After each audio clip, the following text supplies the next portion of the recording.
Hello everyone, good morning. First of all मैं thalassaemia patient वैभव आप लोगों के बीच में कुछ अवेयरनेस मैसेज देने आया हूँ। थैलेसीमिया के बारे में अक्सर माना जाता है कि थैलेसीमिया बच्चों की बीमारी होती है। सबसे पहले मैं उस भ्रांति को दूर करना चाहूँगा कि प्रॉपर मेंटेनेंस के थ्रू थैलेसीमिक्स जो है नॉर्मल लाइफ पे स्पेंड कर सकते, कोई दिक्कत नहीं होता है। और सबसे बड़ी चीज़ होती है कि उसके लिए आपको हर 15 दिन में ब्लड चढ़वाने की रिक्वायरमेंट होती है, कभी कभार और ज़्यादा भी होती है। जैसे सपोज अभी गर्मी का टाइम चल रहा है तो मुझे हर 8 से 10 दिन में ब्लड लगवाने की आवश्यकता होती है, जो वॉलंटरी डोनर्स के थ्रू ही हो पाता है। थैलेसीमिया क्या होता है इसके बारे में अपन बात करें तो बहुत सी संस्थाएं वगैरह अपने को बता देते, गूगल पे सर्च करके पता चल जाता है कि थैलेसीमिया माइनर डिसऑर्डर होता है। एंड जब 2 थैलेसीमिया माइनर्स की शादी होती है एंड जब बच्चा होता है तो 25% पॉसिबिलिटी होता है कि थैलेसीमिया मेजर चाइल्ड का बर्थ हो। एंड जब थैलेसीमिया चाइल्ड बर्थ लेता है तो उसमें काफ़ी सारे कॉम्प्लिकेशंस होते हैं, लाइक आपको ब्लड ट्रांसफ्यूजन फ्रिक्वेंटली लेना होता है, जो भी आपका टाइम ड्यूरेशन हो, पर्सन टू पर्सन वेरी होता है। किसी छोटे बच्चा है तो उसको 1 महीने में, बड़ा है तो उसको 10 दिन 15 दिन में रिक्वायरमेंट होता है। एंड ऐसा नहीं है कि सिर्फ ब्लड लगवा लिया और काम हो गया, काफ़ी सारे उसके साथ में भी आपको कॉम्प्लिकेशन फेस करने होते हैं। जैसे ब्लड के साथ में हर बार आपकी बॉडी में आयरन डिपॉजिट होता है, तो आपको आयरन के लिए, आयरन कम करने के लिए जनरली परसेप्शन होता है कि ब्लड नहीं बन रहा है तो अपन आयरन से रिलेटेड कोई चीज़ दे दी जाए, जैसे कि सेब है, अनार है, चुकंदर का रस पियो। ऐसे जनरली सभी बोलते कि ब्लड नहीं बन रहा है, अपन ऐसा दे देते हैं। बट थैलेसीमिया पेशेंट्स के साथ थोड़ा सा डिफरेंट सिनेरियो होता है कि हम लोगों की बॉडी में जो ब्लड आयरन होता है वो एक्सेस होता है, हम लोग कम करने के लिए उसकी दवाई लेते हैं। एंड इवन कभी कभार दवाइयों इतना ज़्यादा आयरन बर्डन होता है कि आपका दवाइयों से भी काम नहीं होता है, तो आपको एक इन्फ्यूजन पंप के थ्रू आपको मेडिसिन धीरे धीरे इंजेक्ट करना होता है, और बेसरल पंप बोला जाता है उसे। तो उसके वो काफ़ी पेनफुल प्रोसेस होती है एंड आपको 12 से 15 घंटे तक पेट में इंजेक्शन लगा के रखना पड़ता है। अभी ये जो बैग आप देख रहे हैं इसमें मेरा वही इंजेक्शन रखा हुआ है, मैं इसको रात भर से कैरी करके घूम रहा हूँ। तो ये काफ़ी सारे आपको प्रॉब्लम फेस करना होते हैं। तो इसका हम लोगों के पास परमानेंट कोई सॉल्यूशन नहीं है।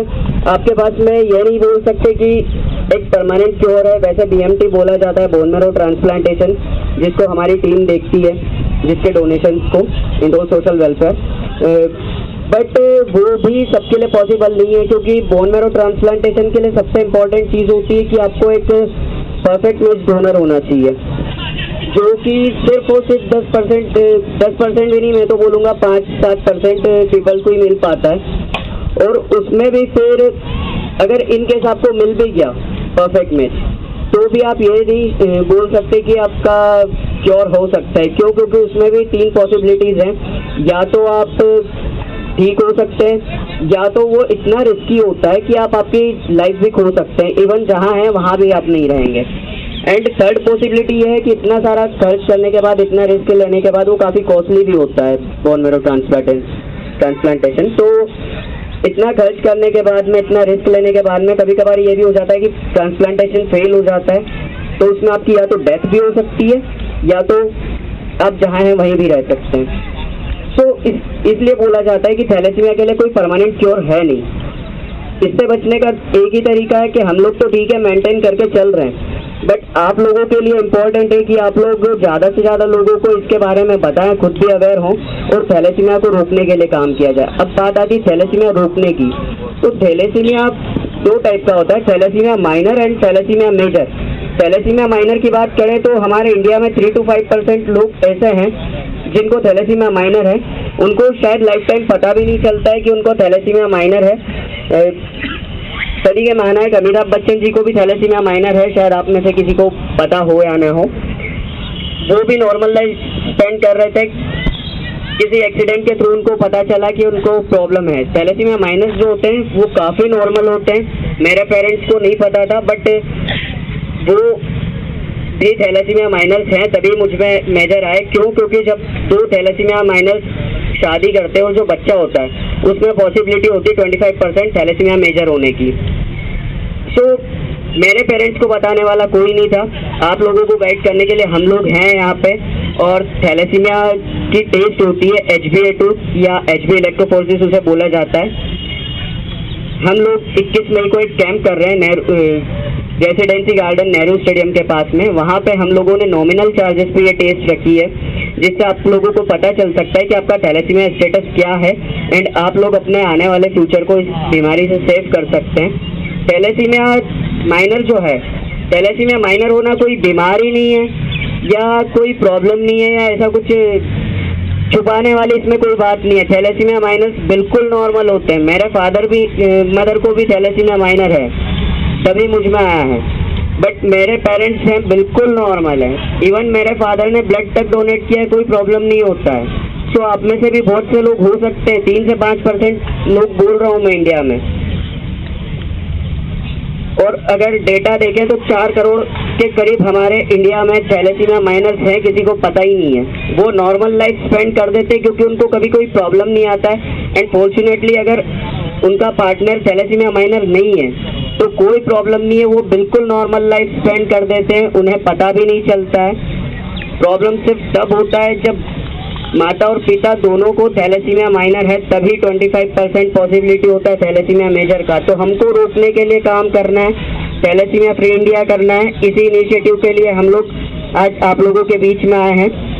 तो प्लीज़ आप लोग खुद भी अवेयर हो, अपना थैलेसीमिया स्टेटस जाने, HbA2 इलेक्ट्रोफोरेसिस टेस्ट करवाएं और साथ ही अपने जो भी नियर वंस हैं, फ्रेंड्स हैं, कलीग्स हैं, रिलेटिव्स हैं, उनको भी इस बीमारी के बारे में, थैलेसीमिया के बारे में अवेयर करें और थैलेसीमिया फ्री इंडिया बनाने में हम लोगों की हेल्प करें। Thank you.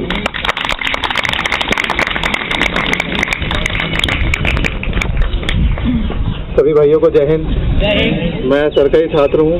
सर के साथ मैंने तकरीबन 2 साल यहाँ पे ट्रेनिंग ली थी और ऐसा नहीं है कि मैं सफल नहीं हुआ, मैं सफल हुआ। मैंने भर्तियाँ भी दी और काफ़ी मैंने फिजिकल निकाले हैं और मेरा भी रिकॉर्ड रहा है 800 मीटर के अंदर 2:40 का। तो 100 मीटर में करता था सर के साथ ही, और आज सर के ही मार्गदर्शन में मैं आज आप सभी के साथ में यहाँ पे खड़ा हूँ। और बस एक छोटी सी बात आप लोगों को ध्यान रखना है कि किसी की मदद ज़रूर करें, मदद नहीं कर सकते माध्यम ज़रूर बने। रक्तदान करिए, किसी को इमरजेंसी में ज़रूरत पड़ सकती है, आप सभी को ज़रूरत पड़ सकती है इमरजेंसी में।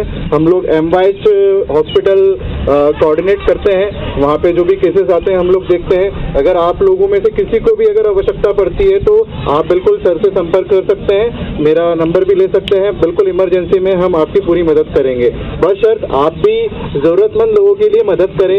थैलेसीमिया बच्चे हैं और इनके जैसे कई बच्चे हैं जिनको आवश्यकता रहती है और इनको फ्रेश ब्लड की आवश्यकता इसीलिए होती है क्योंकि आयरन लेवल मेंटेन करना रहता है। तो बात सिर्फ इतना ही कहना चाहूँगा कि अपनी सिर्फ शादी के पहले जांच करवा लीजिए। जितने भी युवा हैं हमारे साथी, शादी के पहले एक टेस्ट करवाएं और अपने आने वाले बच्चे को सुरक्षित रखें और अपने परिवार को भी सुरक्षित रखें। धन्यवाद। जय हिंद, जय भारत। वैभव को शुभकामनाएं हैं, आप जल्दी स्वस्थ हों। OP ग्रुप की ओर से सभी शुभकामनाएं देते हैं।